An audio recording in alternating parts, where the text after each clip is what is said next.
Hello YouTubers, welcome back to my channel. This is Mrs. H, as you all know, and thank you so much for continuing to support my journey in YouTube. Listen, today we're going to continue where we left off yesterday. We were busy dealing with a topic that says honeymoon phase realities. Oh, I got exciting feedback from people. And I really appreciate the fact that you watched and you commented and you liked. Today I have a special guest for you. She was so excited about my topic yesterday, and yeah, I was like, I'm gonna invite you to my part 2. So today we'll be busy with our part 2, and my special guest is Mrs. J. Please introduce yourself. Thank you so much, Mrs. H. I'm so happy to be here. I'm so happy to be here. It was such an interesting topic. Hey, I'm so happy to be a part of it. Thank you This so is much. Mrs. Joseph, and of course, I'm here because I'm also married. For how long? It's been a year. And, Oh, and, wow. And like, how many months? It's been a year and about 3 months or so. So I've been here. I've been doing this. Wow, and you're so relevant for this. I'm telling you. Thank you so much for having coming. me. So she's gonna help me while I do the surveys, and she'll read the questions that, in fact, the answers for me, all the feedback that the married ladies gave me, because we continue with the married ladies. But we have one feedback from the single ladies, and then the rest will be the married people. So now I think you should start with the single lady. What they expect from honeymoon phase. Interesting. Okay. The first answer, I really cannot wait to finally be free and have sex. Oh my god. Oh. I think everyone is for this. And the second one, I want to experience peace and receive the best love ever. Oh. I want to be treated as so important. Okay. The fourth one, I want to enjoy the first 6 months and explore with my new husband. Ooh, we all want that. Yes, I would have got to know my husband during the marriage counseling period. But I would have to get to be more of his friend during the first 6 months of our marriage. Yes. Obviously, it would be nice if we go for trips more often during those first few months. Yeah. Wow. So that's just Thank you so much, about single it. lady. Oh. And what I like the most is that they're all anonymous, so you would never know who wrote this. I like the fact that she says she would like to know the husband even more, because you will notice what I said on my yesterday, that I don't think people become that real during the dating period, because during the dating period you want to impress. You don't want to lose the booking now, eh? There's a famous story that I always say, that when we go out with my husband during the time when we were dating, I would eat just one piece of meat. Like I wouldn't want him to see me as a foodie that I am. So it's so true that I really appreciate the fact that she wrote that she would like to know them even more during this phase. Yeah. It's high time that you know each other even more during the honeymoon phase. It's meant for things like that. Yeah. Thank you so much. So I think we're gonna go to the married ladies now. Yes. So the first response from the first lady of the ladies. Okay. Actually, being accountable was the worst. So she couldn't cope with the having to be accountable. I could not lose my independence. Report. Oh my word. I think that's a tricky one, yeah? I'm sure. I think mostly it's for the ladies that got married already established, if I may say. Yeah. Like already working, already living alone, not with parents, because some of us won't relate. You have that of your own already, so yeah, because you've already established your own house, maybe your own apartment, your own car, your own. So now it's hard to really report to someone and learn to live with someone because you'd already cut off from parents, from reporting to parents, from doing this, you're doing things on your own, and now there's a new change. Yeah. Okay, the second lady, I experienced having to compromise, putting someone else before me, how to show kindness to the spouse. I'm attending to my phone every now and then because also in a partner, I'm sure you keep calling each other, messages.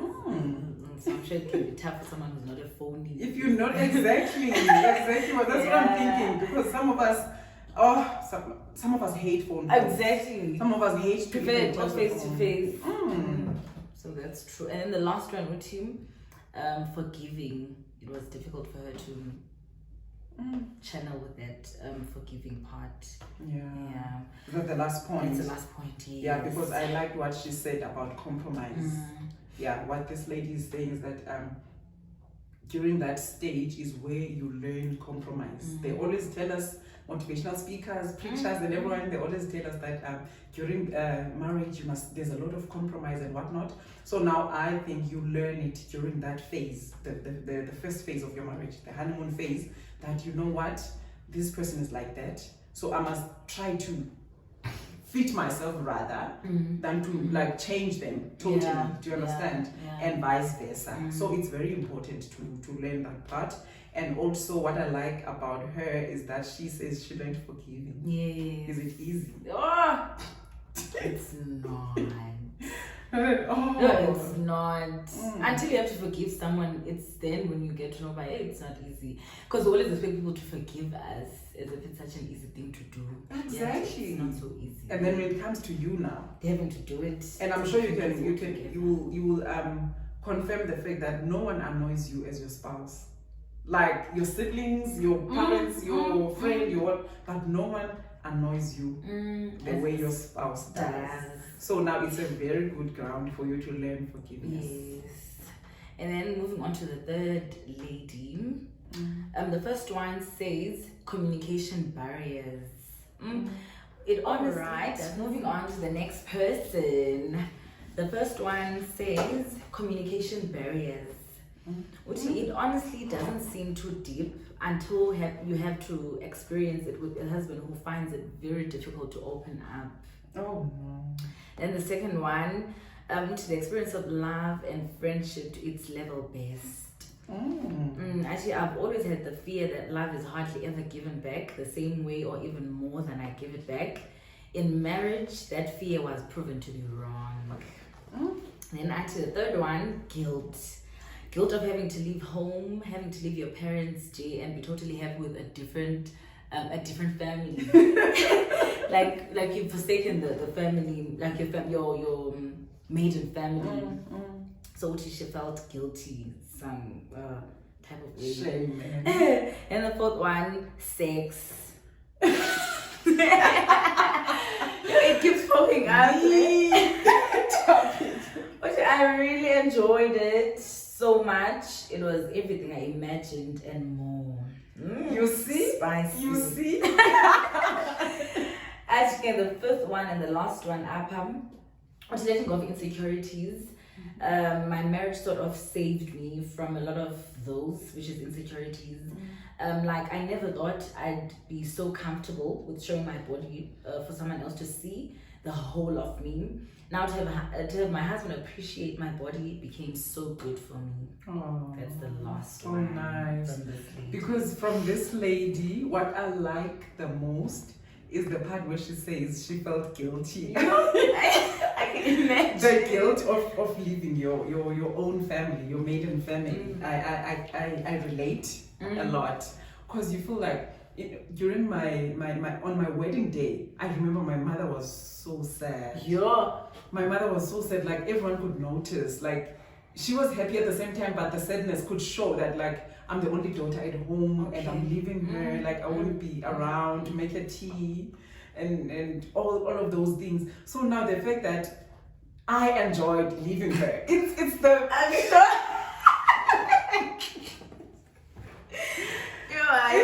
part, because obviously I'm supposed to be sad as she is and be like, oh, mama. And it's a total opposite. It's a total opposite because now I'm excited to be joining this strange guy. Exactly. Exactly. So now, even the next part that she mentions, that you will notice from most of my feedbacks that some of the ladies that are married, they said that they didn't have, there's one lady that said she didn't have a beautiful experience of sex. I concur with her. Day one and like 2 or something. But then if you can say, if I can receive such a feedback as that she enjoyed sex and even more, like it was more than she was told, it means that she enjoyed even the embarrassing parts, the not knowing parts, because what my husband always says is that you should learn to make jokes out of things. Do you understand? Don't be too serious about it, because you will, I don't know, you will create tensions, you will create awkward moments and whatnot and whatnot. So now if that lady says she enjoyed every minute of it and even more, it means she embraced the experience. Yeah, the awkwardness. The awkwardness and everything. I really like that, because it's really awkward, I promise you, at first.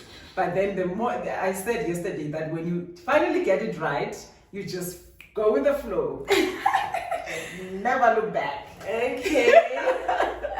The last one of our feedbacks from the married wives. Okay. The first one, Uchi, waking up next to the love of your life every day, heavenly. Oh, that's so lovely. The second one, Uchi, realization that you are not living independently anymore. Yeah. You are now sharing your life with someone. Learning to communicate my thoughts and feelings to my husband. Actually having to learn to live with him, getting to know the real person, how he is when he's happy, when he's stressed, worried and excited. Learning his likes and dislikes. Exploring each other sexually is not an easy transition. That's the last one. Oh, that is so beautiful. And what do you think of the likes and dislikes? Yeah. You know, how can, like, it's so confusing, Mrs. H. Like, how can someone you love so much be so strange, if it makes sense in nature? Because like you love them so much with your whole heart and whole self, but you find them so strange. Why would you do that? Why would you like that? Why would you? But still, you love them. Like you love the whole entirety. But you find them so strange. But whatever choice they made, when they made that choice, whatever they like, they don't like. Like you find it so confusing. But oh my word, can someone really be like this? Like for example, not to disturb you, I know with your husband that when they eat amasi, they put sugar. Exactly. And you like feel like, why would you do that? You're spoiling the whole Masi experience when you put sugar. Exactly. I always enjoy that when I watch it. I was like, all right. Thank you so much for the surveys, and thank you, ladies, all those that gave me feedback. I really, really appreciate it. You are part of my journey. I love you so much. And that brings us to the next question. What are you? Okay, now we're gonna get to the juicy part. Because like we've heard from all of the ladies, the single ones and the married ones, but now I want to hear from you, Mrs. H. Like, how was it for you? How were there any insecurities, any embarrassments? Obviously, Gopagui first few months of your marriage, like how was it? All of that, like just bring us in, Jay. All right, being personal. Yeah. Okay, now let me think about my own honeymoon phase. It's such a beautiful stage of marriage, that one. And I wouldn't mind doing it again and again and again. So now, as you know, that we like 14 years now. Yes, wow. Yeah. Kudos. Yeah, you know, because it's such a journey and it's amazing. So now, when I remember, as I said yesterday, we got married in 2006, and then I looked forward to it. I looked forward to marriage. You know, as a church girl, I've been a church girl for life. You know, grew up in church, and you're not even used to dating. You're not used to guys. You're not used to having someone like. And as a church girl, you always imagine it. Exactly. I'm sure maybe other ladies cannot relate, but for us, we always imagine, how is it like? When you So now when you finally get there, you sort of, you are overwhelmed and whatnot. Yeah. So now, one of the insecurities that I always had, I'm speaking from a female perspective, one of the insecurities and embarrassing I thought would be embarrassing, but it wasn't. I was so much insecure about the fact that I've never kissed a guy.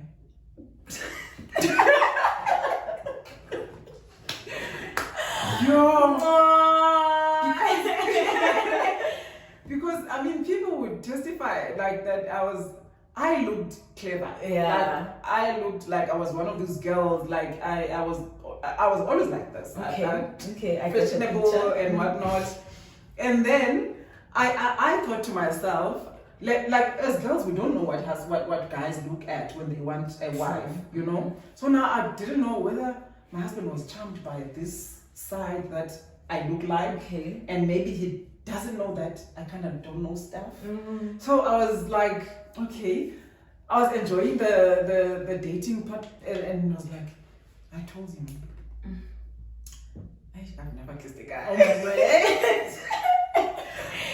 The way I said it, it was like so embarrassing and whatnot, and he laughed at me and said, "That's great, actually." It's amazing. I'm sure it's amazing. I'm gonna teach you everything. You know, and even worse that he was my first. Imagine. He celebrated those things, and I was like, they were the most insecure things to me. I was like, because as a church girl, you feel like people tell you stuff. The girls, they tell you that, oh, it's so cool. No. You're like, you even pretend as if you know. You know. But you don't. You don't know all these things. And one other thing, your insecurity is the body. Oh my God. The I relate. body. You feel like, you know, they always say you look nice when you're wearing, you all know it's because of the clothes, but then you don't know what happens underneath. So I'm sure a lot of ladies can relate to this one, right. that you always think, what are they gonna think when they see my body? What are they when they see my butt, when they see my breasts, when they see my stomach, when they see my this, thighs. you know, my thighs and whatnot. And so these are the things we go through as females. We are so insecure. What I would advise the married guys is that you should try by all means to boost our confidence when it comes to that. And to like show your appreciation of those in a way. Because already we're going through so much. We're going through so much. Show me that you like it. Show me that it's actually the best. The best. It's the best part. That's true. Yeah, because we go through a lot. As females, we go through a lot. And secondly, during my honeymoon phase, it was the future plans. Yes. So you spoke about your future plans during the honeymoon stage. Exactly. Planned everything, how you want your life to be like. Because during dating, it's like a fairy tale. We're like, oh, we're gonna have a house in Cape Town. We're gonna do that. During the honeymoon phase, now reality kicks in. Number one, what do we have? Do you understand? To suit all of those plans. To suit all of those plans. We have. And I said that my husband always says, when you are a married woman, you must submit. When the Bible says that. So now he breaks it down and says that submit says you submit to a mission. Do you understand? So now during the honeymoon phase, the guy must bring on the table what should I submit to. What is there to submit to? What should I support? Do you understand? So now it was that time for me and my husband that, okay, he is this charming guy and I can't resist him and whatnot. And I decided to leave my parents and leave everything I knew for him, to stay with him. Now coming to the point that what do we have on the table? What lies in our future? Do you understand? What do we look forward to as a couple? You understand? Yes. So now it was that beautiful time. My husband was forever open about his ministry side, even during dating. Yeah, like he would tell me that he's just a ministry guy. He is called. He accepted the calling of God at the age of 18, I think. And then he's been doing ministry like since then. You understand? So now it brought light to me that, okay, so ministry is what we are for in this home, is what I'm here to support. No matter what, ministry is our main goal, like doing the work of God and whatnot.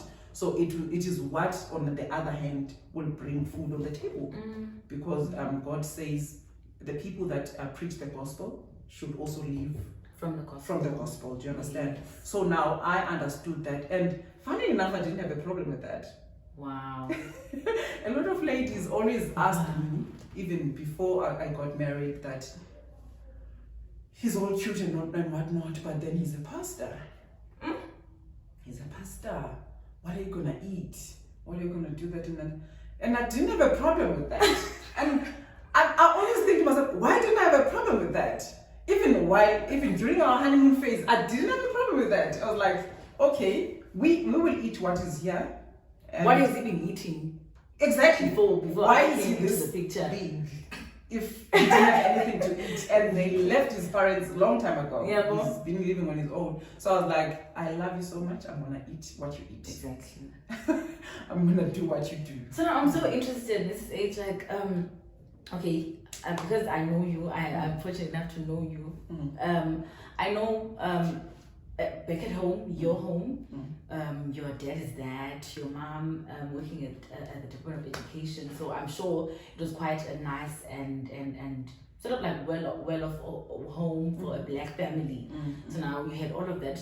You were provided for, everything that you wanted. You, like a child, a black girl, you had what a black girl would want. So now having to move from all of that to a ministry guy who has, as far as the world is concerned, who has nothing at that time because you just got married and you're still young. So how was the transition for you, moving from a family that has everything for you and to a life that has, at that stage, nothing amazing to offer? You know, so how was that for you? That's so interesting, Mama J, because you know what? It's what I always ask myself, why didn't I have a problem with that? Because there was, my family was kind of like that, and I was being provided for. Yes. I had like a monthly allowance. Wow. I had medical aid and Imagine. stuff. So now when I got married and realities kicked in that all that had to change.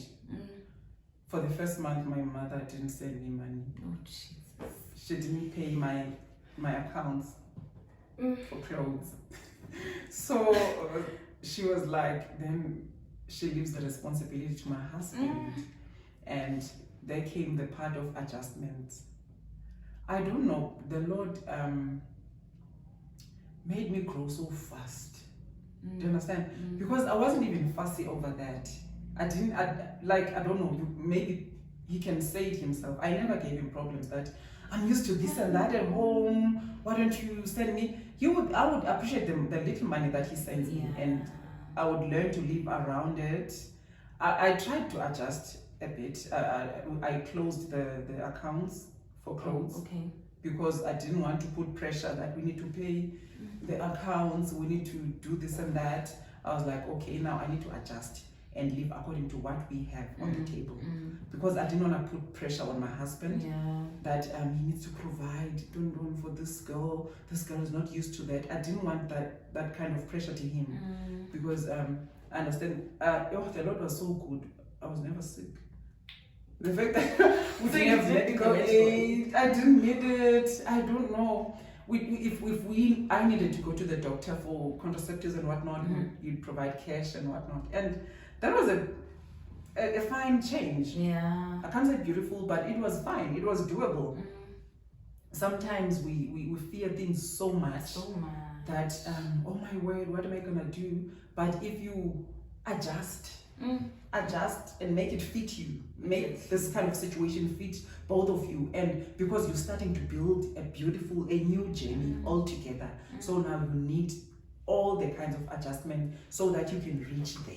Exactly. Do you understand? And now all of us can testify from your testimony, because I know also my husband is a pastor. I had just gotten out of school. Well, with my case, all of those things were not drastically highlighted because you had me. Exactly. I think okay, it happens. You won't have medical aid, you won't have that. You won't have thousands in your bank account, but it's doable. It's livable. It is. It also goes back to the subject that you always teach us on responsibility. You have to stick with the decision that you choose. Whatever decision that you take, stick with it. Exactly. Now you can't be whining back. No, you didn't tell me this. Stick with the decision that you take. You're responsible for whatever decision you take. So exactly, because no one put a gun. Exactly, you decided to go for it. So, girl, stick with it. Yeah. And then, okay, that part covers also finances. You covered everything. Yeah. So now just tell us, were there any hidden, I don't know, were there any spooky things that you had to dig out and find? Was there any baby mama drama type of thing, unfinished business that you had to dig and find? Us as females, we always want to dig. Exactly. I was like, okay, my husband was always a charming guy. Yeah. So I was like, tell me. Exactly. So what we did during our honeymoon phase, we took all our albums, okay, and started checking the pictures. I can't remember if it was my suggestion or his. Okay. But we had to cut off all the other ladies that were in the ladies and the guys on my side. Okay. Because I remember, for people that can see my matric dance photos. Okay. The guys removed. My date is cut off. Yeah. And him, for us, it was God's blessing that we both were church people. Like he was a church boy, I was a church girl. So we didn't have that much skeletons. Okay. You understand? It was just those things that I had dates, and he had. Of course, he used to be a groomsman in weddings and whatnot, and all those ladies that found him attractive. I felt it in my heart. I was like, the way they're looking at you. Why is she looking at you like that? Why is she looking at you like that? And I would make him answer like, did you think of marrying her?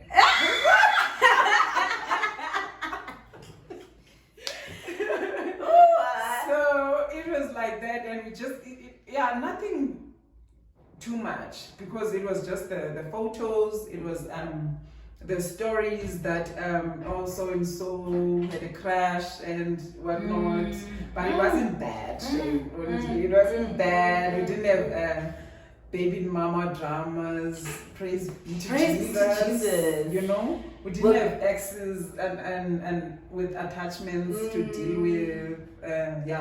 Okay, interesting and so exciting and spicy and all of that. Okay, so now I don't know, but you mentioned something at your wedding, on your wedding day. Your mom was so sad and she couldn't take the fact that you were leaving her. My precious little daughter is leaving me. So for you, how did that whole process? How was the whole process for you? Having to break away from your family, I'm leaving my mom. As much as you're so excited, but I'm sure there were some attachment, like it's your family. You used to those people, you grew up there with them. So now how was that for you, having to break away from them and start a different life away from them? For me, it was it wasn't easy because my family is clingy. Like they that kind of a family that they want you all by themselves. Like my parents, my siblings, my cousins, my aunts, my family. Yes. So now having to deal with the fact that they're jealous that I'm leaving them for this guy, and I needed to make them love my husband and get attached to him as well as they are attached to me, and getting them used to the fact that I'm no longer that much with them. I'm building a whole new family altogether and starting a new journey. So now it was tough. It was scary for me. I had to convince them that I still like them. I remember we spent our first Christmas at home. Wow. Yeah, we visited my mother and my aunt's place, and we were trying to make them not fill the gap. Do you understand? And so we tried a lot, and I called my mother every day. In fact, my mother, everyone knows that my mother and I we call each other like every other day. So at least that makes her feel like I'm still there at home. And one part that almost broke my heart was when I went home for the first time. I was like, what happened to my stuff? I don't know, with black families, when you get married and you leave home, like, you're not there anymore. Exactly. My bedroom, like, who's occupying my bedroom? Like, where's my stuff? Where's my things? Like, my mom gave away some of my stuff, and someone else was using my bedroom. And so now that was sad. I was like, okay, so now I no longer belong here. So they prepare a guest room for us when we visit home. So I'm a visitor at home. That was like heartbreaking, but I accepted it, and it's nicer now. I'm sure. It's nicer now because it helps in pushing you away. You don't think of, like, I was still studying when I got married. So now I wouldn't think of it's Good Friday, so I need to go home and then to my husband. No, it's not like that, darling. No. You go to your husband, no more home. If you want to go home, you visit home with your husband. Yes. Or maybe you just go that 1 day or 2 days alone and stuff. So it was beautiful and sad at the same time. Yeah. Okay, now I'm sure everyone has been waiting for this one because it keeps popping up from all of the singles and the married ones. The singles keep saying we can't wait for it, and everyone saying whatever. Everyone has their own experiences, but I want to hear from you the sexual part of it all. How is it for you? Any awkwardness there with, like, seeing that you both you and your husband didn't have any past relationships. So now, how was it for you? Were there any? How was the, I don't know how to put it, the not being informed type of thing? How did it contribute? How did it come about in the whole sexual?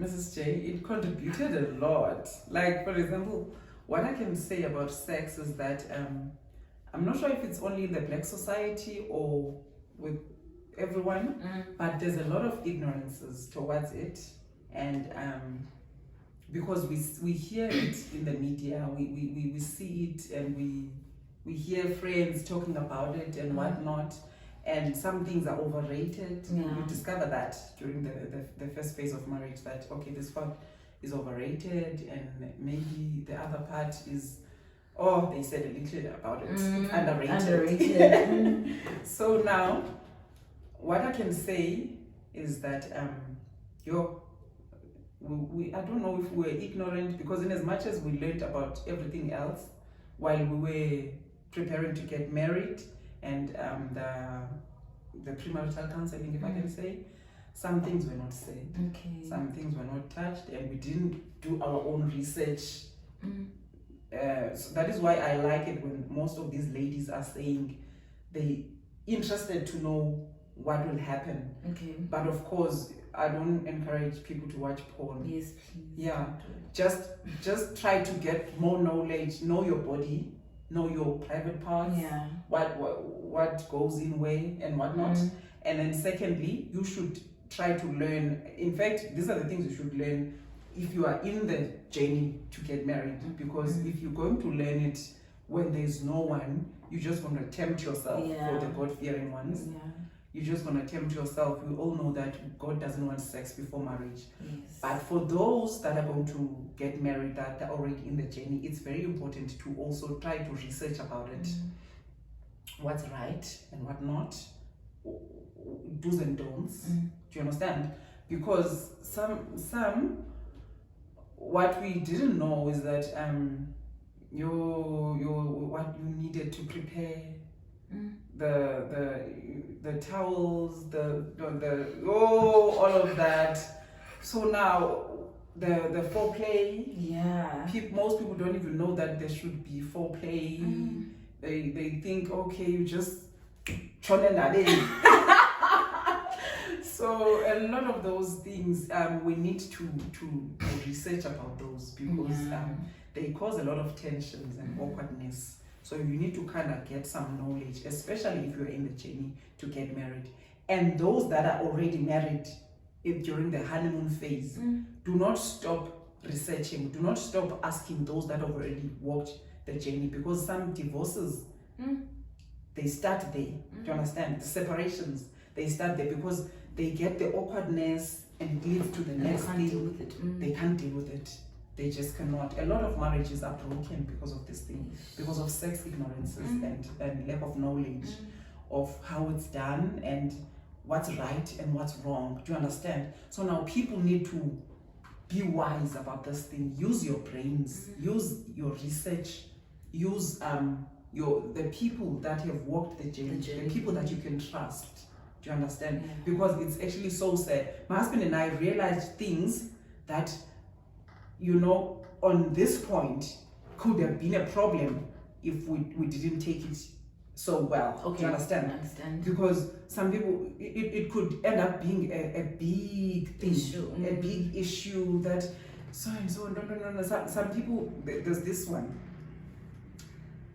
If the lady, according to our culture, the lady is not supposed to be that proactive in sex. And then now, if the lady maybe has done some research and then the guy is ignorant, then the guy will be like, how come you know so much? Exactly. How come you know so much? And then it becomes a big issue. It breaks trust. It breaks a lot of things. So now you need to both do this thing. You need to both know, you need to stop ignorance and try to understand each other and try to understand what happens and know the do's and don'ts and whatnot. I think that's very important. Oh, nice. Otherwise, that was it, and I hope you enjoyed today's session. And my guest, thank you so much for coming. I always enjoy it.